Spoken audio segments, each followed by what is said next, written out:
Oke teman-teman, selamat datang lagi di channel kami. Kali ini saya akan menjelaskan terkait dengan lanjutan video sebelumnya, yaitu pengantar akuntansi part 2. Selamat menyaksikan. Selanjutnya dari pengelompokan jenis akuntansi, saya akan menjelaskan perbedaan masing-masing akuntansi tersebut. Yang pertama, akuntansi keuangan. Akuntansi keuangan adalah akuntansi yang mencatat transaksi keuangan kepada pihak eksternal. Nah, pihak eksternal ini siapa aja teman-teman? Pihak eksternal ini ada investor, kreditor, dan juga ada pegawai perusahaan. Selanjutnya yang kedua ada akuntansi manajemen. Jadi, akuntansi manajemen adalah akuntansi yang mencatat transaksi berkaitan dengan biaya yang digunakan untuk mengefisienkan sumber daya perusahaan dengan baik kepada pihak internal. Jadi gini teman-teman, dalam suatu perusahaan itu bisa menghasilkan dua laporan sekaligus. Yang pertama adalah laporan keuangan dan juga laporan manajemen.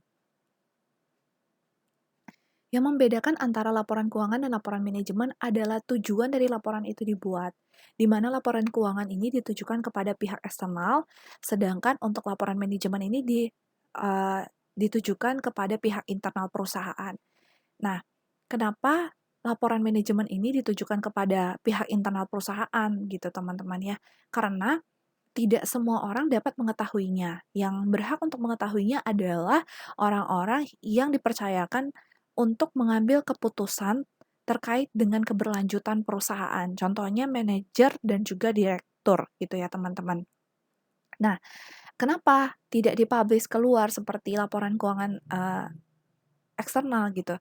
Itu karena di dalam laporan keuangan internal ini itu mengandung strategi-strategi perusahaan gitu teman-teman. Bayangkan kalau misalnya strategi perusahaan dipublish keluar itu akan sangat membahayakan perusahaan ya teman-teman. Nah lalu ada juga akuntansi syariah. Akuntansi syariah adalah akuntansi yang mencatat transaksi sesuai dengan syariah Islam. Nah, ini identiknya itu tidak mengenal bunga, melainkan bagi hasil, gitu ya teman-teman. Lalu ada juga akuntansi perpajakan. Akuntansi perpajakan adalah akuntansi yang mencatat dan menghitung transaksi perusahaan yang terkait dengan perpajakan. Selanjutnya ada juga akuntansi sektor publik. Akuntansi sektor publik adalah akuntansi yang mencatat transaksi yang berorientasi pada non-profit. Nah, non-profit ini seperti apa teman-teman? Seperti yayasan, pendidikan, dan juga pemerintahan ya teman-teman. Nah, yang berorientasi pada non-profit ini maksudnya adalah berorientasi pada pelayanan. Contohnya, perusahaan BUMN, perusahaan swasta itu akan berorientasi pada profit, artinya mengutamakan profit gitu. Sedangkan untuk pemerintahan sendiri itu bukan mengutamakan profit tapi mengutamakan pelayanan gitu, teman-teman.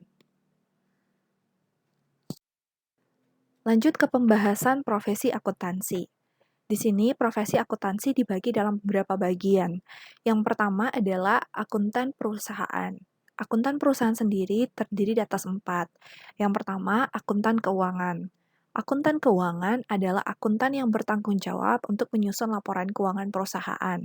Selanjutnya, akuntan biaya adalah akuntan yang dipercaya untuk mengelola biaya-biaya yang ada di perusahaan. Selanjutnya ada juga internal auditor. Internal auditor bertanggung jawab untuk memeriksa laporan keuangan yang disajikan apakah terdapat salah saji yang material.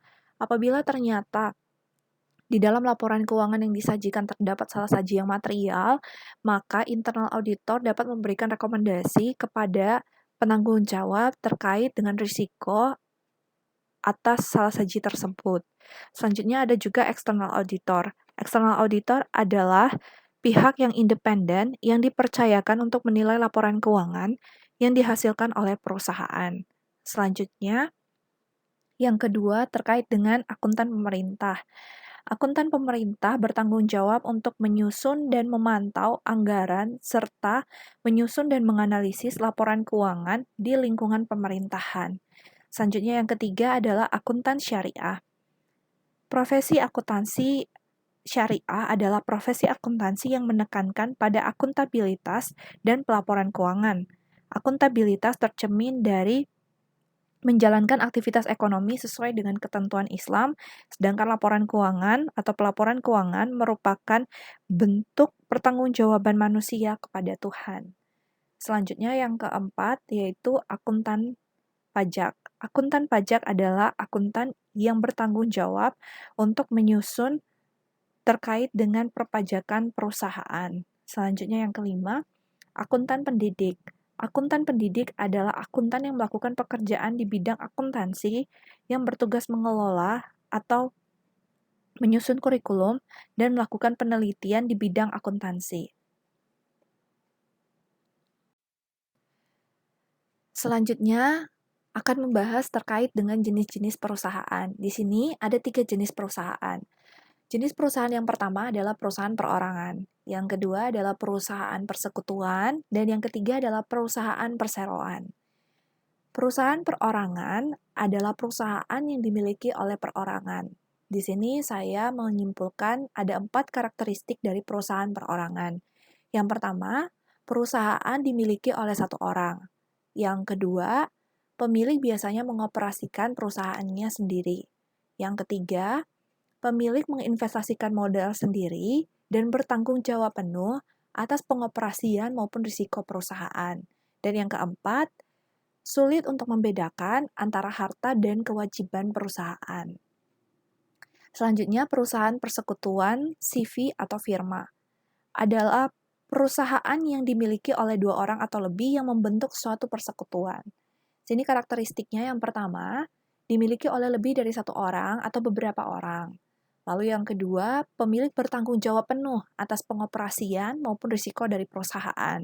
Dan yang ketiga, pemilik sekaligus operator dalam perusahaan tersebut.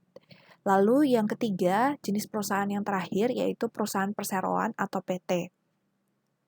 Di sini, perusahaan perseroan adalah perusahaan yang dimiliki oleh lebih dari 2 orang atau badan melalui penerbitan saham.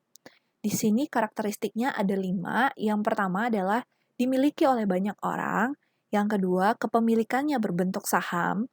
Yang ketiga, tanggung jawabnya terbatas. Yang keempat, umur perusahaannya tidak terbatas. Dan yang kelima, risiko perusahaan ditanggung bersama-sama. Oke, pembahasan terakhir dari topik ini adalah terkait dengan standar akuntansi keuangan atau SAK.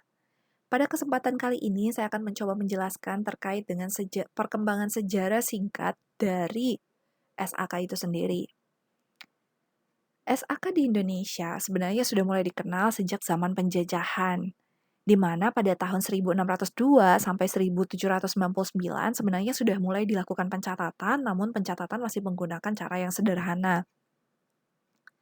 Barulah sekitar tahun 1800 sampai dengan 1942 pada zaman penjajahan Belanda, orang-orang melakukan pencatatan dengan menggunakan debit dan kredit. Namun sayangnya sekitar tahun 1942 sampai 1945, belum banyak orang yang menggunakan pencatatan secara debit dan kredit, sehingga belum banyak perubahan terhadap standar keuangan. Lalu pada tahun 1945, karena orang-orang sudah mulai banyak yang menggunakan pencatatan secara debit dan kredit, kemudian mulailah dilakukan harmonisasi terhadap standar keuangan dengan menggunakan IFRS, atau International Financial Reporting Standards. Selanjutnya, IAI sendiri atau Ikatan Akuntan Indonesia yang berdiri pada tahun 1957 yang merupakan wadah dari profesi akuntansi di Indonesia, terus melakukan pengembangan terhadap standar akuntansi untuk menyesuaikan dengan dunia usaha dan profesi akuntansi secara internasional. Terlebih lagi, IAI sendiri merupakan anggota dari Federation of Accountants atau IFAC.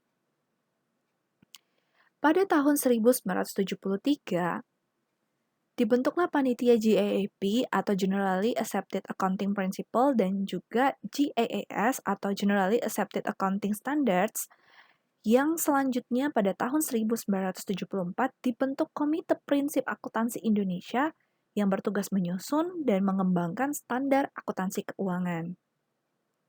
Namun pada tahun 1994, Komite Prinsip Akuntansi Indonesia diubah menjadi Komite Standar Akuntansi Keuangan yang kemudian pada tahun 1998 kemudian diubah lagi menjadi DSAK atau Dewan Standar Akuntansi Keuangan. IAI sendiri sebagai anggota IFAC berkomitmen melaksanakan semua standar internasional yang ditempuh demi kualitas tinggi sebagai penguatan profesi di Indonesia. IAI melakukan penyesuaian terhadap PSAK kepada IFRS dan pada tahun 2012 mengimplementasikan PSAK yang berbasis IFRS di Indonesia. Jadi, dari tahun 2012, Indonesia mulai menggunakan PSAK yang berdasarkan pada IFRS. Demikian teman-teman. Selanjutnya saya akan menjelaskan ada 4 jenis SAK yang ada di Indonesia. Yang pertama adalah SAK umum. SAK umum yaitu SAK yang dikhususkan untuk perusahaan yang memiliki akuntabilitas publik atau perusahaan yang sudah go public atau yang akan go public. Go public ini berarti sahamnya ini akan diperdagangkan di Bursa Efek Indonesia. Selanjutnya yang kedua adalah SAK etap. SAK etap adalah SAK untuk perusahaan yang tidak go public. Kemudian yang ketiga, SAK syariah adalah SAK yang disusun untuk perusahaan yang menjalankan bisnis sesuai dengan syariah Islam. Selanjutnya yang keempat, SAK EMKM adalah SAK yang banyak digunakan untuk perusahaan-perusahaan atau entitas mikro kecil menengah.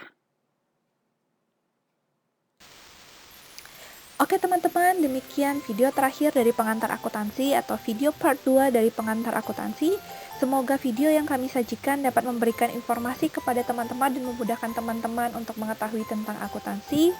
Dan jangan lupa teman-teman support kami terus dengan cara like, comment, subscribe, dan share ke teman-teman yang lainnya. Semoga teman-teman lainnya juga dapat terbantu lebih mengetahui lagi tentang informasi akuntansi lebih baik lagi, dan semoga channel kami ke depannya dapat lebih bermanfaat lagi untuk teman-teman semuanya. Terima kasih, see you later, bye-bye.